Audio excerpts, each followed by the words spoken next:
श्री वामन देव भगवान की जय हो। छोटे से थे, बड़ा सुंदर स्वरूप था। भगवान कुछ बड़े हुए, यज्ञोपवीत का दिन आया। स्वयं बृहस्पति जी ने आकर यज्ञोपवीत दिया है। माँ भगवती वीणा वादिनी सरस्वती ने कमंडल दिया है। किसी ने माला दी है, किसी ने आसन दिया है। छोटी सी कौपीन पहनी, यज्ञोपवीत संस्कार हुआ, गायत्री की दीक्षा हुई। अब बृहस्पति जी ने कहा जाओ भिक्षा लेकर आओ।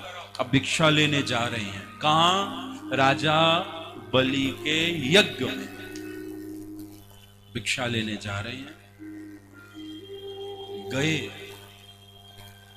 भिक्षा लेने पहुंचे थे। इधर राजा बलि यज्ञ कर रहे थे। राजा बलि ने जब दूर से देखा यज्ञ करते करते भगवान वामन को, अब भगवान का स्वरूप ऐसा जो देख ले वो मोहित हो जाए। क्या रूप माधुरी, क्या नेत्र, एक कामदेव के धनुष के बराबर भौहें दोनों। नेत्र कोई देख ले तो ऐसा लगे मानो आज बिजली चमक जाए। देखा, मोहित हो गए। इधर शुक्राचार्य जी यज्ञ करा रहे थे। शुक्राचार्य जी से कहते, गुरुदेव थोड़ी देर ब्रेक दे दीजिए, मैं एक बार ये ब्राह्मण से पूछ लूं, क्योंकि ब्राह्मणों को दान तो बहुत करते थे, दानवीर थे राजा बलि। भगवान को पता था मैं कुछ मांगूंगा तो मना तो करेंगे नहीं। राजा बलि आए, ब्राह्मण को प्रणाम किया। ए वटुक, आपको प्रणाम है। आप कैसे आए? आपका सुंदर रूप देखकर मैं मोहित हो गया। हैं तो बहुत छोटे, तुम हो तो बहुत छोटे, पर बहुत प्यारे लगते हो। बताओ कुछ चाहिए तो। भगवान वामन कहते हैं मांगने ही तो आए हैं, बताओ क्या चाहिए। आश्रम नहीं हो तो भूमि दे दूं, गाय चाहिए तो गौदान ले लो, धन चाहिए तो धन ले लो, स्वर्ण मुद्राएं ले लो, रजत मुद्राएं ले लो। और ब्राह्मण, यदि विवाह ना हुआ हो तो किसी से विवाह करा दो। ब्राह्मण, कुछ और चाहिए तो वो बता दो, वो दे दूंगा। भगवान वामन कहते हैं देखो महाराज, ब्राह्मण को संतोषी होना चाहिए, कम में गुजारा कर लेना चाहिए। बहुत पसारा मत करे, कर थोड़े की आस। बहुत पसारा जिन किया वो भी भय निराश। थोड़े में गुजारा, जिसका कम में गुजारा होता है उसके आनंद का ठिकाना नहीं होता। कम में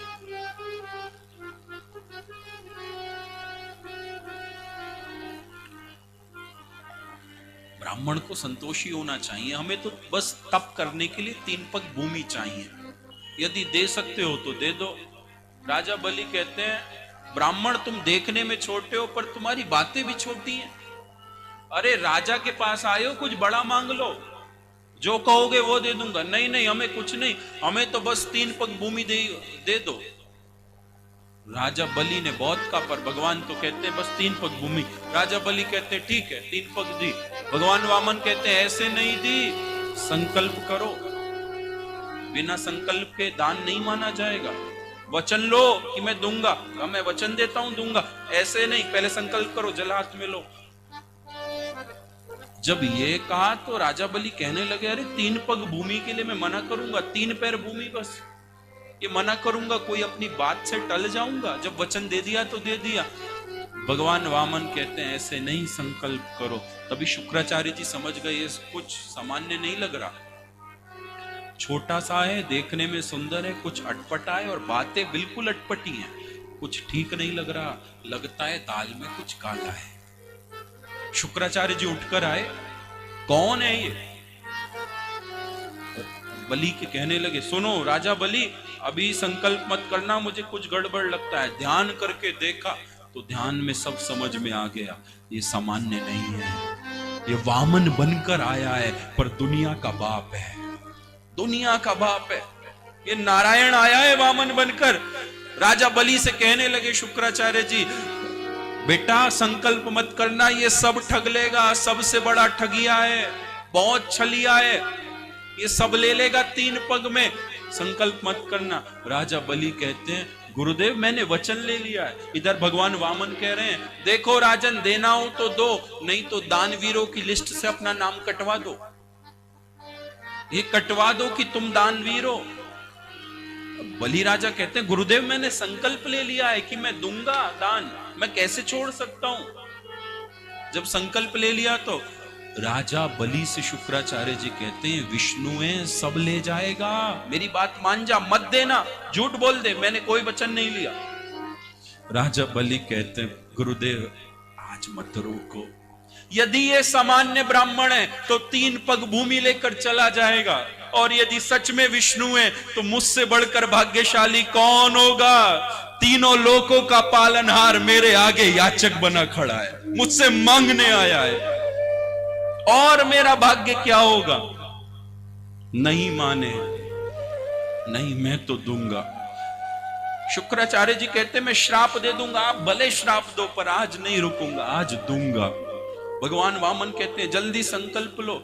संकल्प के लिए जल का पात्र लिया, जिसे करुआ बोलते हैं। करुआ में एक छिद्र होता है, उस छिद्र से जल बाहर आता है। तो शुक्राचार्य जी ने कहा यदि जल बाहर आ गया तो बात ठीक नहीं है, मैं कुछ करके रोकना पड़ेगा, इतने सालों की मेहनत बेकार हो जाएगी, सब छीन लेगा बलि से। शुक्राचार्य जी ने सूक्ष्म रूप धारण किया और उस करुए के छेद में घुस गए, जल बाहर ही ना आए, संकल्प हो ही ना। अब जल बाहर नहीं आता, राजा बलि निकालते हैं, तब भगवान वामन कहते हैं मुझे लगता है कुछ अटक गया है, रुको मैं ठीक करता हूं। एक कुशा उठाई, कुशा की सींक उठाई और जो करवे के छिद्र में कुशा डाली, वहां शुक्राचार्य जी बैठे थे। शुक्राचार्य जी की आंख में कुशा लगी और एक आंख फूट गई, एक आंख फूट गई। संतों ने भाव दिया, भगवान ने शुक्राचार्य जी की एक ही आंख फोड़ी, 2 नहीं फोड़ी, एक ही फोड़ी। क्यों? संत कहते हैं देखो जब भगवान आए कोई नहीं पहचान पाया ये भगवान है, पर शुक्राचार्य जी पहचान गए। अर्थात एक आंख तो बिल्कुल चकाचक है, जिसने ये देख लिया कि ये सामान्य ब्राह्मण नहीं भगवान है, लेकिन भगवान देखने के बाद भी दूसरी आंख ने द्वेष किया, गड़बड़ किया, द्वेष की दृष्टि से देखा, भगवान ने द्वेष वाली आंख फोड़ दी, फोड़ दी। जब कुशा से शुक्राचार्य जी बाहर हुए तब जल आया, और जल में कहा लो अब संकल्प करो। राजा बलि जब संकल्प करने लगे हैं, अब भगवान वामन ने चरण बढ़ाया है, चरण बढ़ाया, बलि पहचान गए, वाह मेरे नाथ तुमने कृपा करी। एक अवतार मेरे दादाजी के लिए लिया था, प्रहलाद जी के लिए नरसिंह बनकर आए थे, मैं धन्य हो गया, आपने दूसरा अवतार मेरे लिए लिया।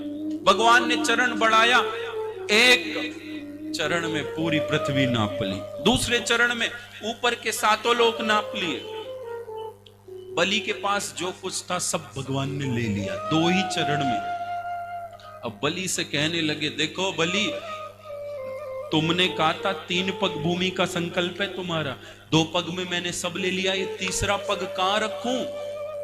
बलि राजा कहते हैं प्रभु एक बात बताइए, संपत्ति बड़ी होती है या संपत्ति को देने वाला बड़ा होता है? का संपत्ति का मालिक बड़ा होता है देने वाला। तो प्रभु अभी तो संपत्ति गई, अभी मालिक बचा है, आप ये तीसरा चरण मेरे सिर पर रख दीजिए, मुझे पावन कर दीजिए, धन्य कर दीजिए। और भगवान प्रसन्न है, और भगवान ने चरण उठाया और बलि के सिर पर रख दिया। तभी तो भैया आत्मनिवेदन भक्ति के आचार्य हो गए राजा बलि, सब कुछ समर्पित कर दिया, कुछ नहीं बचाया अपने पास, सब दे दिया, आत्मनिवेदन भक्ति के आचार्य हो गए। भगवान ने वरदान दिया राजा बलि को, बलि मैं बहुत प्रसन्न हूं, तुम्हें वरदान देता हूं, जीवन में जो भी कोई बड़ा दान करेगा, जो भी बड़ा दान करेगा, उस दान में तुम्हारा नाम जोड़ा जाएगा। तभी तो भैया कोई बड़ा दान होता है तो हम ये नहीं कहते उसने दान किया, हम कहते हैं उसने बलिदान किया। दान बद्दो बलि राजा, बलि जैसा दानवीर कोई नहीं हुआ, उसने सब समर्पित कर दिया।